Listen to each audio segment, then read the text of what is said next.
Hari ini adalah hari raya pengucapan syukur untuk masyarakat di Kabupaten Minahasa Selatan. Hari raya ini dilaksanakan setiap tahun biasanya pada bulan Juli. Hari raya yang merupakan warisan budaya leluhur ini memiliki banyak keunikan. Salah satunya keunikannya adalah makanan khas yang wajib ada dalam perayaan ini yaitu dodol dan nasi jahe, dikenal dengan nasi jaha. Tidak lengkap rasanya kalau tidak ada kedua makanan ini pada saat hari raya. Dodol merupakan olahan tepung kelapa, gula merah dan santan kelapa, serta nasi jahe merupakan olahan dari beras ketan, santan dan jahe. Pengolahannya sangat rumit dan melelahkan, melalui dari mempersiapkan bahan-bahan, mencampur, memasak, membakar, namun tidak mengurangi semangat masyarakat untuk membuatnya.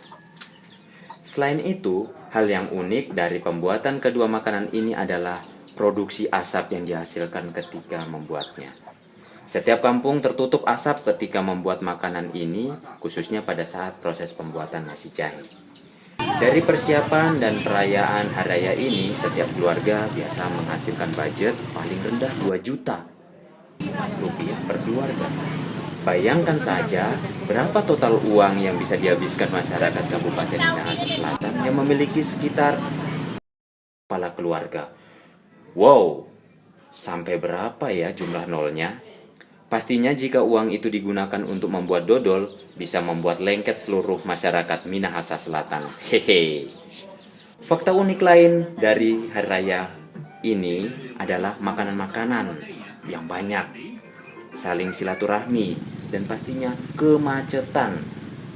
Ruas jalan Trans Sulawesi dipenuhi dengan deretan mobil dan motor yang mengalami kemacetan sampai berjam-jam. Namun fakta uniknya, kemacetan ini tidak mengurangi antusias masyarakat dari luar Kabupaten Minahasa Selatan untuk datang silaturahmi atau orang Minsel bilang Bapak Sian tahu. Sekian dulu fakta unik dari pengucapan syukur Minahasa Selatan Amurang, dan selamat berpesta bagi masyarakat Minahasa Selatan. Semoga tidak ada kecelakaan di mana-mana. Sekian, seperti biasa, terima kasih.